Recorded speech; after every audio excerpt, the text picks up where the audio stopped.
Hello, I'm W.T. Edmondson and welcome to Focus. Freedom often causes unbelievable silence. Of course, Focus intent, of course, is to inform, educate, and motivate our citizens to action. We focus primarily on politics, social justice, and community issues. And dealing with community issues today, we have with us our new mayor for the city of Jefferson, Mayor Tergin. And she was elected, garnering roughly 41% of the votes, and there were 6 candidates running, so you did quite well. Thank you. Okay. Well, Madam Mayor, welcome to Focus, and we're happy to have you with us today. Thank you for having me, WT. Okay. Well, to start off, looking back, after having served on the city council for 6 years and your last run for city council, you lost that election. What did that lose say to you, and what did it do to you? Yes, you know, it turned out to be a blessing and an opportunity. And of course, it's tough to take a loss, no matter what that loss may be, and especially when it's in the public eye. But it really encouraged me to keep going. And I ran a significantly different campaign when I ran for mayor than I did for council at that time. I found in my heart that when I lost that council seat, I immediately started looking at what do I really want to do. I'd been on council for 6 years. I really enjoyed the time I served on council. I feel like I did a lot of good and communicated well with the citizens. But I felt like there was something more maybe I could be doing, maybe in a different role. And so after that council race, I really looked inward and spoke with people, and the encouragement was amazing for people who really encouraged me to run for mayor, and I found that's what I wanted to do. So I assembled a team, and actually the team assembled almost on its own. It was wonderful to have that kind of support and to know that I could represent the people, and I was very pleased with the outcome, but it came with a lot of hard work. And I would just encourage people, when they see something as a setback, to look at it as an opportunity like I did, and that there are bigger and better things. And I am a firm believer that things happen for a reason, and sometimes it's what the good Lord has in his plans for us, and I embrace that, and I'm very happy that things worked out the way they did, and that I had a chance to really see both sides of it, and then to learn what I really think I was meant to do. And being mayor feels like such a good fit for me. I really feel like this is what I'm meant to do. Okay. What do you think your win as mayor says to the citizens of Jefferson at this point? I think it shows that people are ready for something new, for some enthusiasm, positive leadership. That's basically what I stand for. I ran because I love Jefferson City, and it's in my heart, and the citizens really connect with that. They want a leader who feels just like they do, and that's exactly why I'm the mayor, and I really look forward to serving the citizens. And I think that they're ready for somebody that's willing to take a stand and make this community better, and I'm willing to do whatever it takes. Having won the office, you indicated immediately that you were not going to waste any time getting started. What are some of the initiatives that you have set before yourself in your first year as mayor? Sure. Right off the bat, I feel like I've definitely hit the ground running. I said during the campaign I wanted to form partnerships with the state, with the county, with schools, with all these entities in our community, and work together with them and get to know them and make our community stronger. And I'm very excited to see how receptive all these groups are. In fact, a lot of them have reached out to me before I can even reach out to them. I've had wonderful reception from the state leaders and the State Office of Administration, for example. They're very open and receptive to working with our city. The county officials, our county commissioners, I call very often. In fact, just today before I came here, I called a county commissioner about an issue, and keeping that communication open. So really have open doors. I'm looking forward to working with the schools. I've met the new school superintendent, the new principal, and trying to find ways that we can partner. I've also worked a lot with local businesses to see what their needs are and how we can work together with them. So I think number one is building relationships and support. And that's something that I've really hit the ground running with, relationships, and even with Lincoln University, bringing a student member on board. Some of those things I talked about during the campaign, it's so exciting to actually have a chance now to make a difference and to do those things. Just my observation, it appears that you have made yourself very accessible to the citizens. You indicated in your response that you have gotten quite a nice reception from the citizens. What does that say to you? The mayor's role should definitely be communicating directly with the citizens. We should be in touch with what the community wants, and in my opinion, being open and accessible and out there in every way is very important. And that helps me to communicate with the city, with city staff, with the city council. So I've made myself very accessible. My cell phone number is on my business card. I have an office at City Hall that I call the People's Office because I welcome people to come there and meet with me. And I also am very engaged in social media, and I look at that as simply a communication tool. I'm on Facebook, I'm on Instagram, I'm on Twitter. I would like to go further with that so that people can really be in touch and know at a moment's notice what's going on with their city government. I just started a blog last week. It's brand new, so I'm very excited about that, and that's mayortergin.blogspot is what that's called, and they can also access that through the city's website at jeffersoncitymode.gov. And so that's brand new for me, but having a blog is just simply a way to tell a story. It's almost like a diary of what's going on at the city, and I think people should want to know what their city government is doing, what is the mayor doing, and I need a way to share it. So I'm very excited about starting that blog. Okay. If I was to ask you, looking at the various leadership styles, what would you say your leadership style is? I would say collaborative. I definitely look for input. I feel like I'm a strong leader, but I also welcome ideas from the citizens, from the council. It's why I brought a student on as a liaison, because I want to learn from those around me. I'm a leader that likes to make decisions and take a stand, but also encourage those around me to do the same. And as a council, I believe that it's good to have differing opinions and to stand up for the constituents, but there's also value in working together so that we can achieve some goals. So I'm very goal-oriented and very collaborative in my leadership style, and I would say very positive. Having indicated that you believe very strongly in partnerships, forging those various relationships and understanding the separation of city government and the public school system. They have their own leadership, governing bodies. How do you see the city having influence upon the public school system? Because when individuals are looking at coming into Jefferson City, whether it is a business that's researching Jefferson City to consider coming here, or whether it is a family considering moving into Jefferson City, the public schools is a very important entity that they look at. So as mayor, what do you see your role in that? Sure. At the very basic level, I think we need to know each other. We need to know the school board, and the school board should know the city council and city leaders.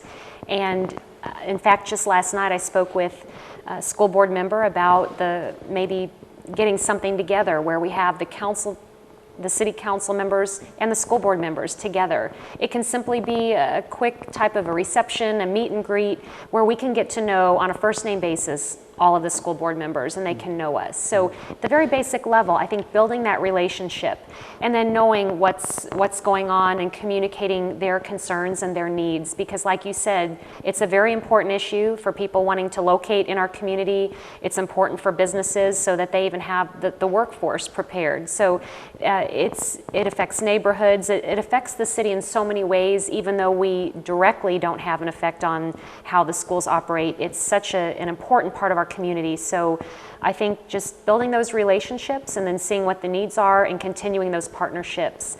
I've met with, meeting with the new Superintendent Larry Linthicum.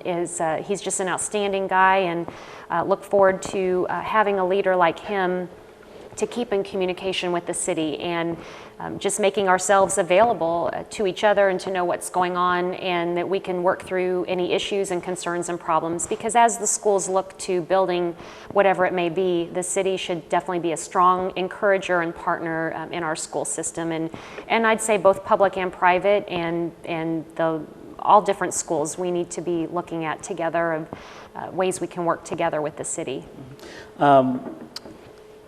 The county like the city, have new leadership. What's your relationship with Mr. Bushman? You know, I've known Sam for as long as I can remember, and it's great to have another business leader in the political, position as he is, because Sam and I understand what it takes to get things done, to provide good service, to really be in touch with the community. So I'm very happy to work with Mr. Bushman. He's been a great new commissioner, and the other commissioners as well have been just great to work with, because there's a lot of city-county partnerships that some people realize and some don't. In fact, we recently worked with them and partnered on our 911 phone system, and they provide some funding for that. And there are a lot of ways that we interact together and programs that are really vital for both the city and county to be on board. But I can say the reception from the county officials has really been great and very encouraging. Lincoln University is a major employer in Jefferson City, and of course has a strong voice in Jefferson City. But being a state institution, a lot is dependent upon appropriations from the government. What role can the city play, or do you see the city possibly playing, in encouraging the legislature to increase funding for Lincoln University? Because if you look at the funding for the various state institutions, Lincoln University is lower on the totem pole. Mm-hmm. How can the city speak to that issue? Sure, and that's a great question, and I feel like it's one that I'm familiar with. I serve on the university board at Missouri State University in Springfield, which is my alma mater, and I really enjoy serving in that capacity because it gives me the perspective of serving on a statewide institution here in Jefferson City, so I can bring back some of what I learned from that here. And I know the challenges that are faced with universities and state funding and relying on those budgets in order to make our budgets and make things work. And the challenges of declining freshman classes looking at coming into universities. I will say in our particular situation at Lincoln University, having Dr. Rome as an outstanding new energetic leader is just wonderful. And he has really I believe, made a good stand about wanting to grow the university, wanting to increase student population, wanting to see growth. And when we increase students, it also increases the benefit to our community.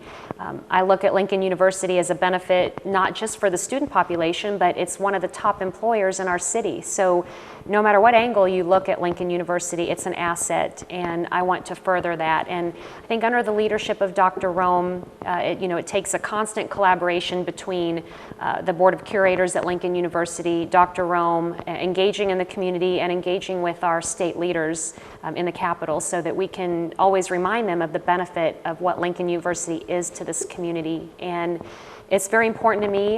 In fact, I'll be at the new student convocation coming up. I'll be helping the students move in this weekend. I look forward to having the students come back in the fall here.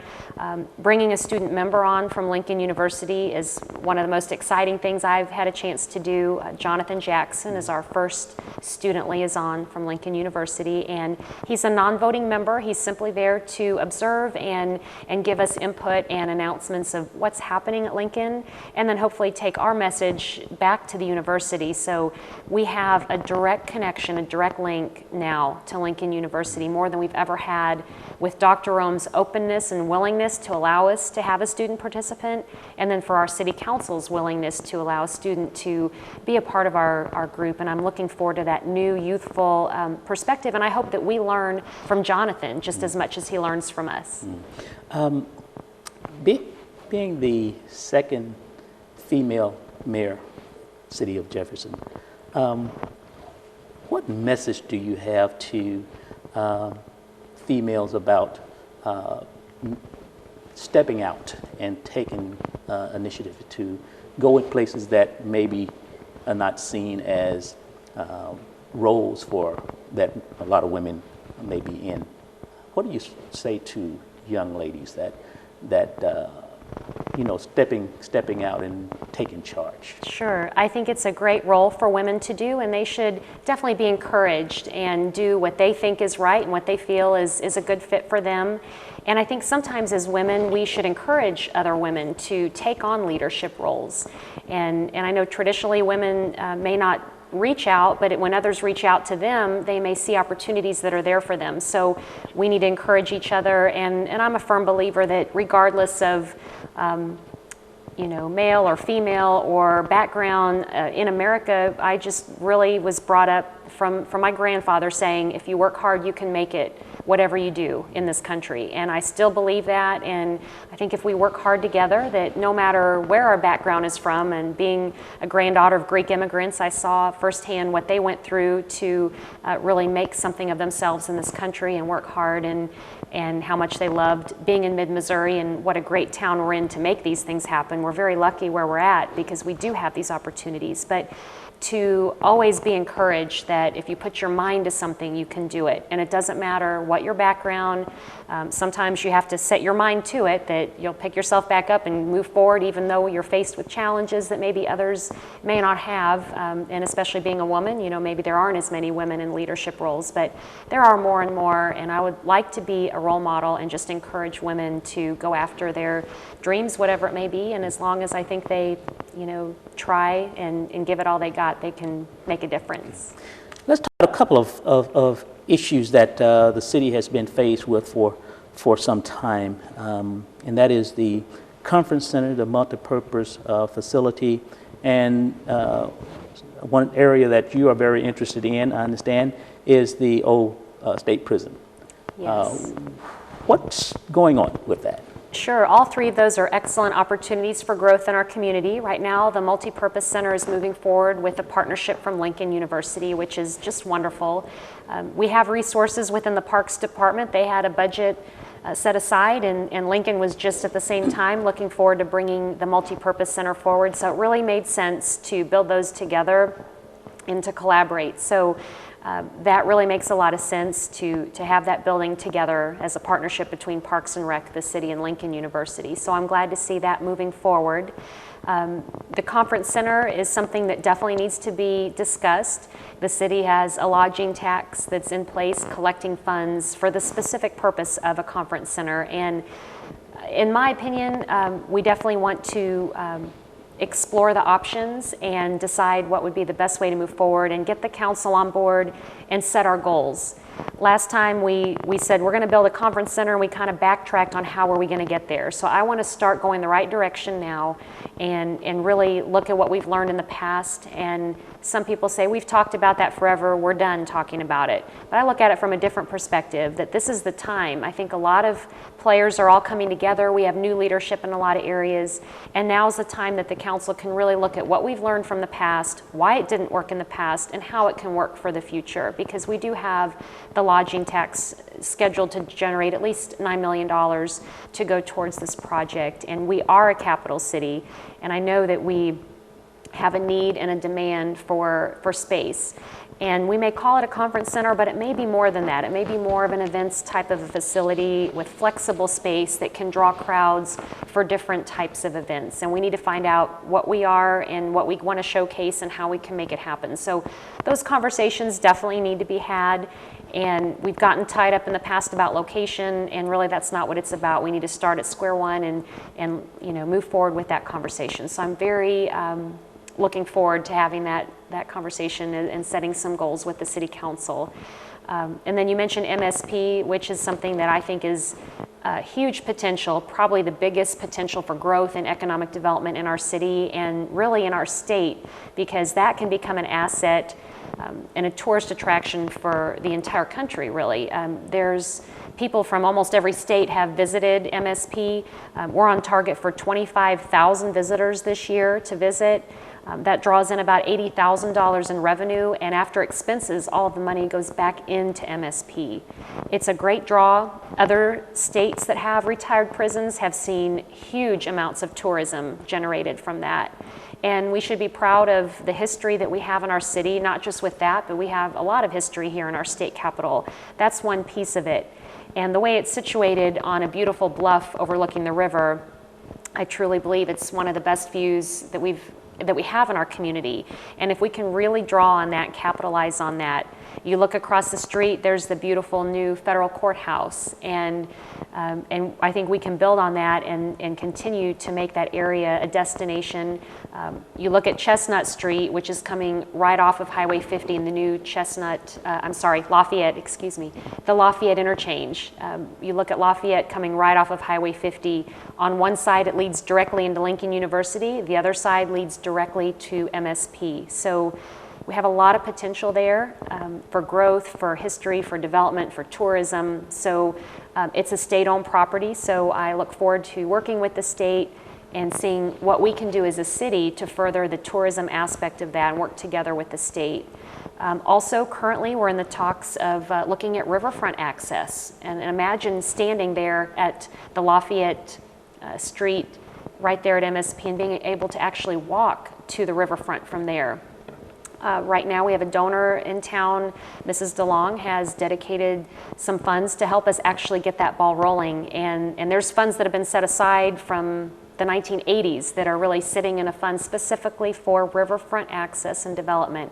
And now everything's coming together where we might actually be able to have a plan and make that come to fruition. And it would be similar to the bike pedestrian bridge that currently goes across the Missouri River, where you could walk or bicycle across and actually someday get down to the river. And some people maybe are skeptical about it, and it would be a very passive park. There's really not a lot we can do there, and I understand that, but there is a desire by many to connect with our river. It's an asset that we have. Not many cities can say that, yet we have nowhere that we can really access our river. Unless you happen to have a house with a view, very few people actually get that chance to be able to access. So there's a lot of exciting potential for development that would make our community better, and I'm excited to be the mayor, where my role is to further some of those conversations and say, how can we make that happen? Another area that the city has grappled with, and citizens, of course, also grapple with because it has to go to a vote, and that's annexation. Yes. I just read in the paper the other day, voluntary annexation, of course, but you have to have enough people who go along with that. What's going on with annexation? Yes, we're just now starting to have those discussions. It's been a couple of years since an annexation was on the ballot, and it was unsuccessful, and we need to look at why and how we want to move forward, because planned growth in the community is important. There are areas, specifically on the west end, where this voluntary annexation is taking place that are pockets of areas that are halfway in and halfway out of the city limits. So we have some neighborhoods that are divided, and that's just how it's grown over the years. So we would like to make those neighborhood boundaries more regular and make more sense. And in this voluntary piece, we've analyzed with the residents, and they actually come out with some paying maybe $50 less to actually be in the city when it comes to the sewer and the fire protection and the trash and those different aspects of being in or out of the city. They actually come out ahead. And we would like to think that people would want to be in the city limits to gain the services that are valuable and just being part of the community. So we welcome those conversations. The voluntary piece right now is simply a council vote, but eventually we need to look at the bigger issue and where the growth is needed within our boundaries of all wards of our city. And I think the next step is really going to be getting the discussion started and getting the community input on what they think, because we need community buy-in, and they need to tell us what they think is important, why they want to be in or out of the city, and how we can make that better and really truly get a plan for growth. Another area that we spoke about, the public schools earlier, the e-school is high profile at this juncture. A lot of people are interested in what's going on, what can happen with e-school. E-school is a very old school. It is landlocked. And so because this is an old school, it serves a lot of low-income children. But that's a very important issue. Where and have the city had any conversations around what the city would like to see with e-school?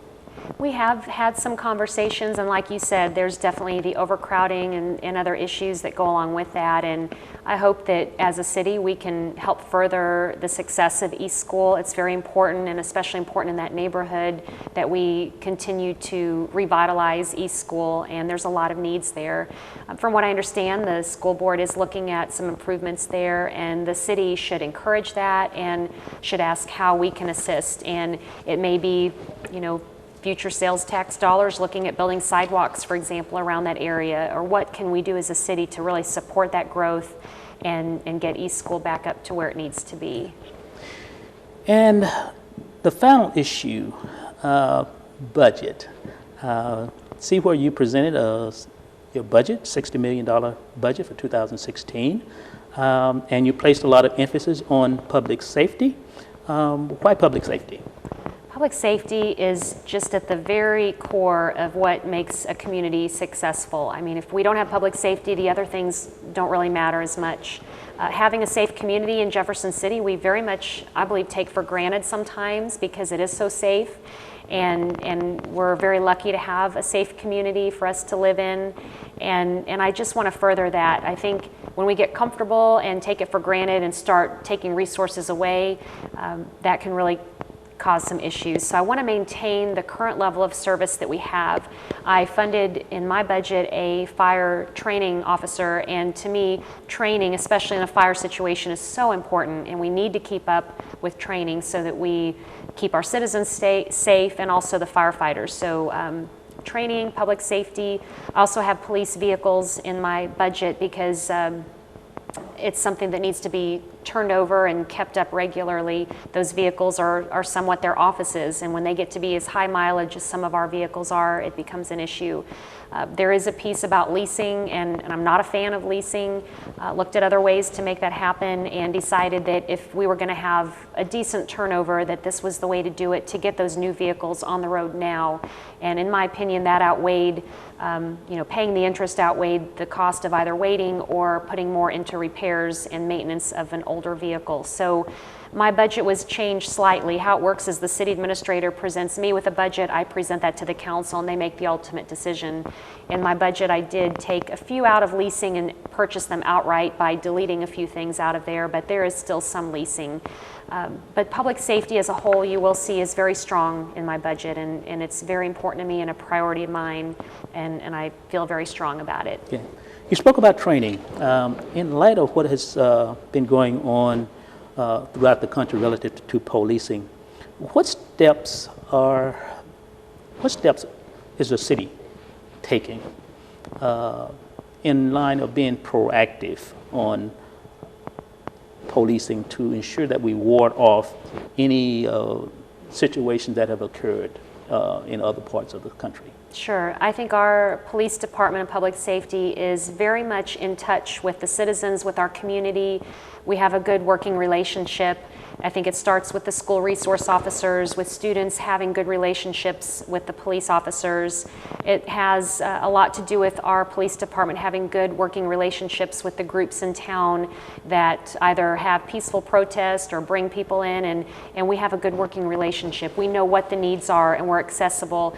The city police department does a very good job of keeping in communication and having that good relationship. And so I really look forward to keeping that going, but training is a big piece of it, knowing how to handle the situations. And we've had issues when, there were situations when protesters came here and it was handled very well, very peacefully, and a lot of that is training, communication, and really, I think it's kind of the climate of our city and the dynamic of being a capital city and being very welcoming to groups. I think we can do better with diversity, but I think that we are very welcoming in that manner, and we could always do more, but I think it is something that's important to our community, and that's why I think that we overall have a very good working relationship with both the police department and the schools and visitors and groups and that sort of thing. Okay.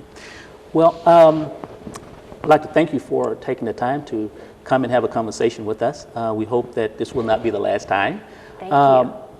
In closing, thinking about what has been the most rewarding and the most surprising thing that you've encountered being mayor.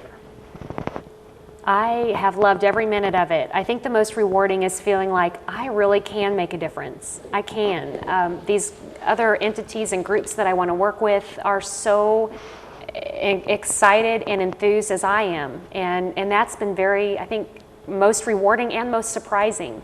I thought I would go into this position needing to really work harder to build some of those relationships, but it's surprised me at how welcoming these groups are, whether it's the state, the county, whatever it may be, the schools. So I really am excited and welcome that, and I feel like I can really make a difference. So it's just been wonderful, and I look forward to serving as mayor and doing good things for Jefferson City, and I appreciate you having me here today. Madam Mayor, thank you very much for coming. Thank you, Mr. Edmondson. Well, we thank you for tuning in today. We hope that you've gotten a touch of what our new mayor is all about, and she's definitely accessible. Take the time to stop by and visit. We'll see you next time. God bless.